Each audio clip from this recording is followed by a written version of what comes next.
परमात्मा परिभू है। परि और भू ये दो शब्द यहां मिले हैं। परि इसका प्रयोग हम सामान्य भाषा में बहुत से शब्दों के साथ करते हैं और उसके आधार पर परिभू का अर्थ मोटे तौर पर निकल के आता है परि यानी परितः सर्वतः भवति इति परिभू, जो सब जगह चारों ओर सर्वत्र विद्यमान है उसे परिभू कहते हैं। परिभू शब्द का यह सामान्य अर्थ स्थूल रूप से हमको द्योतित होगा, लेकिन यहां पर इस मंत्र में परमात्मा को प्रारंभ में ही सपर्यगात इस शब्द से कहा गया और सपर्यगात का अर्थ है कि परमात्मा सब जगह पहुंचा हुआ है, सर्वव्यापक है। इसकी चर्चा हम पहले कर चुके हैं। परमात्मा के बहुत से गुणों को वेदों में, उपनिषदों में अनेकत्र बार बार कहा गया है, प्रसंग भेद से बार बार कहा गया है, लेकिन एक ही मंत्र में दो बार उसी बात को कहना युक्ति संगत प्रतीत नहीं होता। वस्तुतः यहां परिभू शब्द का अर्थ तात्पर्य कुछ और है, जो हमारे टीकाकारों ने, विद्वानों ने हमें बताया। परिभू का जो सर्वव्यापक सब जगह विद्यमान अर्थ होता है, हम लोग परिक्रमा शब्द का प्रयोग करते हैं, चारों ओर घूमना। परिदृश्य शब्द का प्रयोग करते हैं, संपूर्ण चारों ओर का दृश्य। परिसीमा, परिसीमन, इस तरह के बहुत से शब्दों का प्रयोग करते हैं जहां परि का मतलब परितः सर्वतः ये अर्थ लेते हैं। तो आचार्य शंकर ने परिभू शब्द का अर्थ किया सर्वेशाम परि अर्थात ऊपरी भवति इति परिभू। या परि का अर्थ उन्होंने किया ऊपरी, ऊपर, जो सबके ऊपर विद्यमान है उसे परिभू कहते हैं। परमपिता परमात्मा सबके ऊपर विद्यमान है। यहां ऊपर का तात्पर्य वो नहीं जो कि सामान्य व्यक्ति बार बार बोल देता है, कोई बात हो तो कहें ऊपर वाला जाने, उंगली आकाश की तरफ उठा देते हैं। वहां उनका तात्पर्य है कि वो ऐसी शक्ति परमात्मा जो कि ऊपर रहता है। ईश्वर तो सर्वव्यापक है, इसी मंत्र में कह दिया गया सपर्यगात। तो जब आचार्य शंकर ये कहते हैं कि ये सबके ऊपर विद्यमान है, जो सबके ऊपर रहता है, वहां उनका तात्पर्य है शक्ति सामर्थ्य की दृष्टि से जो सबके ऊपर है, सबसे बड़ा है। जैसे कि हम किसी कार्यालय में जाएं तो वहां सबसे बड़ा अधिकारी यदि नीचे बैठता है और छोटा अधिकारी या छोटे कर्मचारी ऊपर बैठते हैं, यानी दूसरी तीसरी मंजिल पर बैठते हैं, तो स्थान की दृष्टि से तो भले ही हम कहते हैं कि ऊपर वाले अधिकारी से मिल लीजिए, लेकिन यदि कहीं निर्णय की बात आए, छोटे अधिकारी ने कोई निर्णय दिया और उसमें कुछ विचारणीय है, तो ये कहा जाएगा कि ऊपर वाला अधिकारी इसका अंतिम निर्णय करेगा। अब यहां ऊपर वाले अधिकारी का मतलब ये नहीं जो दूसरी तीसरी चौथी मंजिल पर बैठा है। ये बड़ा अधिकारी तो पहली मंजिल पे सबसे नीचे है। तो ऊपर का अर्थ समाज में भी प्रचलित है, जो बड़ा है, ऊंचा है, सामर्थ्य में अधिक है। यही तात्पर्य आचार्य शंकर का यहां पर है कि परमात्मा सबसे ऊपर है, सबसे बड़ा है, सबसे अधिक सामर्थ्य वाला है, सबसे अधिक पूज्य है। महर्षि दयानंद ने परिभू शब्द का अर्थ यजुर्वेद के भाष्य में किया। यो दुष्टान पापिनः परिभवति, परिभवति को खोला तिरस्करोति स परिभू। जो पापियों को, दुष्टों को, जो पापियों का, दुष्टों का पराभव करता है, परिभवति का अर्थ है वहां पर पराभव करता है। पराभव का मतलब हुआ जो उनको पराजित करता है, उनको उनके कर्मों का उचित दंड दे देता है। जो पापी और जो दुष्ट अपने आप को बहुत शक्तिशाली मान करके समाज में अत्याचार कर रहा है, निरंकुश होकर के अन्यों को पीड़ित कर रहा है, उसको भी, चाहे छोटे से मोहल्ले में हो चाहे कस्बे में हो, जो अन्याय अत्याचार करता है और निरंकुश होकर के करने लगता है, राजा भी हो सकता है, सेनापति भी हो सकता है, प्रशासनिक अधिकारी भी हो सकता है, उन सब से हम कुछ डरते हैं क्योंकि हमारी सामर्थ्य नहीं होती कि उनको नियंत्रित कर सकें। शारीरिक बल से, बौद्धिक बल से, आर्थिक बल से वो कहीं किसी न किसी रूप में हमारे से अधिक होते हैं और इसीलिए वो अत्याचार कर पाते हैं और हम उनको सहन कर लेते हैं या उनसे हम पीड़ित हो जाते हैं। अर्थात जो दुष्ट और पापी है, कहीं ना कहीं वो किसी बल शक्ति को अधिक रखता है। तो परमात्मा उन सब से भी बड़ा है, उन सब से भी ऊंचा है। यदि किसी व्यक्ति में शारीरिक बल ना हो, बौद्धिक बल ना हो और आर्थिक बल ना हो, तीनों में से कोई भी बल ना हो, तो समाज के साथ अत्याचार कर ही नहीं सकता, क्योंकि दूसरे जो बलवान है वो उसको रोक देंगे और उसको डर रहेगा, यदि मैंने अत्याचार किया तो दूसरा मेरे को पीड़ित करेगा, दंड देगा। वो स्वयं नियंत्रित रहता है। इसलिए जो भी पापी अत्याचारी है वो कहीं ना कहीं या तो शारीरिक बल से युक्त है या बौद्धिक बल से युक्त है या यंत्रों के, मशीन गन आदि बलों से युक्त है और अथवा धन के बल से युक्त है, राज के बल से युक्त है। तो जितने भी दुष्ट पापी हैं उनका जो भी बल है, जितना भी बल है, हम संसार के सबसे बड़े से बड़े दुष्ट को, पापी को दृष्टिगत कर लें, बड़े से बड़े आतंककारी को, बड़े से बड़े अत्याचारी राजा को दृष्टिगत रख लें, उसका जितना भी बल है उस सबसे भी बड़ा बल परमपिता परमात्मा का है। इसलिए कहा जो दुष्टान पापिनः परिभवति, जो उनको भी पराभव कर देता है। हम उन दुष्टों को पराजित नहीं कर पाते, लेकिन परमपिता परमात्मा उनका भी पराभव करता है, कर सकता है। और परिभवति को महर्षि दयानंद ने खोला तिरस्करोति, जो उनका तिरस्कार करता है। तिरस्कार शब्द भी हमारे समाज में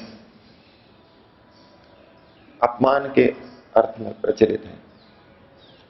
किसी व्यक्ति ने दूसरे का तिरस्कार कर दिया अर्थात अपमान कर दिया, बेइज्जती कर दी। परमपिता परमात्मा पर इसको हम घटाएं कि क्या परमपिता परमात्मा दुष्टों पापियों का तिरस्कार करता है, अपमान करता है? यदि हम तिरस्कार को निंदित अर्थ में लें, जिस तरह से हम सामान्य जन दूसरे का तिरस्कार करते हैं, हमारे मन में उसके प्रति कुछ आक्रोश रहता है, क्रोध रहता है, उसकी हानि की भावना रहती है, उसको नीचा दिखाने की भावना रहती है। इस तरह की भावना तो परमपिता परमात्मा में है नहीं। परमपिता परमात्मा सबके हित के लिए, सबके कल्याण के लिए ही कार्यरत है। उन दुष्ट व्यक्तियों का भी कल्याण ही चाहता है, इसीलिए उनको दंड देता है। तो यहां तिरस्करोति का दूसरा अर्थ भी लिया जा सकता है और यह अर्थ संस्कृत साहित्य में प्रचलित भी है। तो तिरस्कार का दूसरा अर्थ होता है कि किसी को दबा देना, गुप्त कर देना, छिपा देना। परमपिता परमात्मा दुष्टों को उनकी सामर्थ्य छीन करके तिरस्कृत कर देता है, हटा देता है, दबा देता है। जो व्यक्ति मनुष्य शरीर को धारण करके सबको अपने इशारे पर अपनी मनमर्जी से चला रहा हो, उन पर अत्याचार कर रहा हो, वही आत्मा जब परमात्मा की व्यवस्था से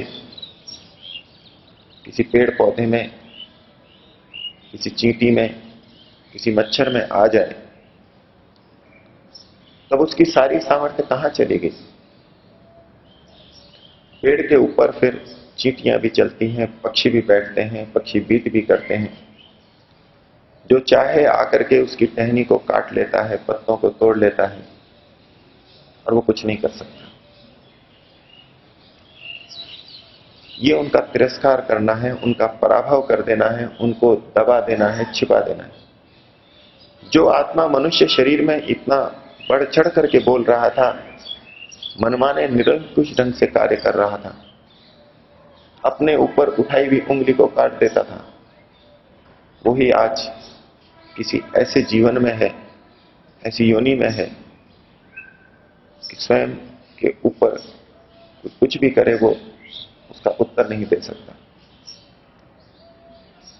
तो परमात्मा दुष्टों का पराभव करता है, उनका तिरस्कार करता है। दुष्ट जो भी बल वाला हो, शारीरिक बल वाला हो, परमात्मा का बल उससे कहीं ज्यादा है। अपने बौद्धिक बल से कोई समाज में अत्याचार कर रहा है, परमपिता परमात्मा का बल, बौद्धिक बल, विचार बल उससे कहीं बहुत ज्यादा है। कोई व्यक्ति अपनी चतुराई से समाज को ठग रहा हो, परमपिता परमात्मा की चतुराई उससे कहीं अनंत गुना ज्यादा है। तो परमात्मा इनको पराजित करता है, तिरस्कार करता है। आचार्य शंकर ने कहा था, परिभू अर्थात जो सबके ऊपर विद्यमान है। महर्षि दयानंद ने कहा, जो सब दुष्टों का तिरस्कार करता है। ये दोनों तात्पर्य एक जगह आकर के मिलते हैं। महर्षि दयानंद ने प्रजापते नत्वदेता इस मंत्र के अर्थ में कहा, हे सब जगत के स्वामी परमात्मन। सब जगत के स्वामी ये संबोधन करते हुए बोल रहे हैं, हे सब जगत के स्वामी परमात्मन, आपसे भिन्न दूसरा कोई उन इन सब उत्पन्न हुए जड़ चेतनादिकों को तिरस्कार नहीं करता। जितने भी जड़ और चेतन हैं, आपसे भिन्न कोई नहीं है जो इन सब का तिरस्कार कर दे। और इस तिरस्कार शब्द को आगे क्या खोल रहे हैं वो, अर्थात आप सर्वोपरि हैं। हे सब जगत के स्वामी परमात्मन, आपसे भिन्न दूसरा कोई उन इन सब उत्पन्न हुए जड़ चेतनादिकों का तिरस्कार नहीं करता, अर्थात आप सर्वोपरि हैं। तो ये तिरस्कार करना अर्थ स्वामी जी खोल रहे हैं, आप सर्वोपरि हैं।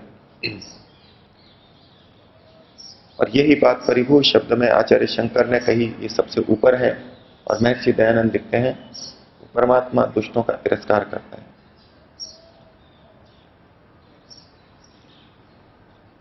जिस प्रकार से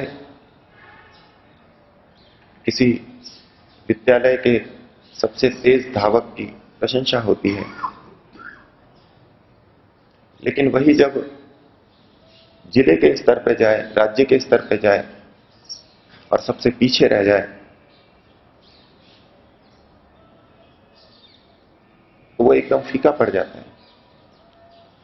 विद्यालय में जो उसकी चमक थी, सब उसकी प्रशंसा कर रहे थे, वो भी प्रसन्न था, लेकिन उससे बड़े धावक आ गए तो वो उसका प्रदर्शन, वही प्रदर्शन और उससे अच्छा प्रदर्शन भी फीका ही लगता है। इसी प्रकार से जो राष्ट्रीय स्तर पर प्रथम स्थान प्राप्त करता है और वो ओलंपिक खेल में सबसे पीछे रहता है, तो उसका पराभव हो जाता है। परमपिता परमात्मा सभी दुष्टों से अधिक शक्ति रखता है, सामर्थ्य रखता है, उसके सामने सब फीके फीके हैं।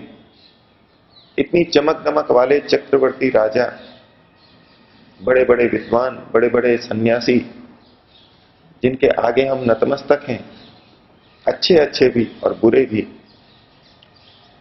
वो सब परमपिता परमात्मा के सामने फीके हैं, उसकी शक्ति सामर्थ्य के सामने फीके हैं। परमात्मा सर्वोपरि है, इन सबसे ऊपर है। अब इस दृष्टि से कहें कि परमात्मा के सामने सब फीके हो गए, परमात्मा ने उनका पराभव कर दिया, उनको तिरस्कृत कर दिया, निंदित अर्थ में नहीं, अच्छे अर्थों में। परमात्मा परिभू है, सबसे ऊपर है, दुष्टों का तिरस्कार करता है। लेकिन जो अच्छे हैं उनको मित्र के समान सहयोग करता है। कल्याण की भावना तो धार्मिक व्यक्ति के प्रति भी है और दुष्ट के प्रति भी है, लेकिन धार्मिक को सहयोग दे करके वो उसका कल्याण करता है और दुष्ट को उसका परिभव करके, उसको दबा करके, उसकी शक्ति सामर्थ्य छीन करके उसका कल्याण करता है। अब जब परमात्मा दुष्टों का पराभव करता है तो मन में प्रश्न उठता है कि समाज के अंदर तो इतने दुष्ट व्यक्ति उन्नत होते हैं, खुले आम घूमते हैं, उनका यश होता है, वो पूजे जाते हैं, उनकी समाज में चलती है। अधिकांश धार्मिक ये मानते हैं गलत कार्य नहीं करना चाहिए और गलत कार्य करने का फल सदा बुरा ही होता है, ये मानते हैं और इस आधार पे अपने जीवन को संयमित रखते हुए धर्म के रास्ते पे चलते भी हैं। लेकिन एक बहुत बड़ा वर्ग है जो इस बात को नहीं मानता और मनचाहे ढंग से भ्रष्टाचार करना, मिलावट करना, बलात् दूसरे से कुछ भी ले लेना, ये सब करता रहता है और इससे उनको धन भी मिल जाता है, यश भी मिलता है, उनकी बात मानी जाती है और वो बड़े प्रसन्न होते हैं। और जो धार्मिक व्यक्ति मन में धर्म के भाव को लेकर के ठीक रास्ते पर चल रहा था, वो इनको देख देख करके बार बार आशंकित होता है। उसके मन में बार बार ये प्रश्न उठता रहता है कि यदि दुष्टों की हानि होती है, दंड दिया जाता है, तो ये क्यों बढ़ रहे हैं। उसको अपने आप पे प्रश्न होता है, कहीं मैंने गलत सिद्धांत मान करके धर्म का रास्ता तो नहीं पकड़ लिया।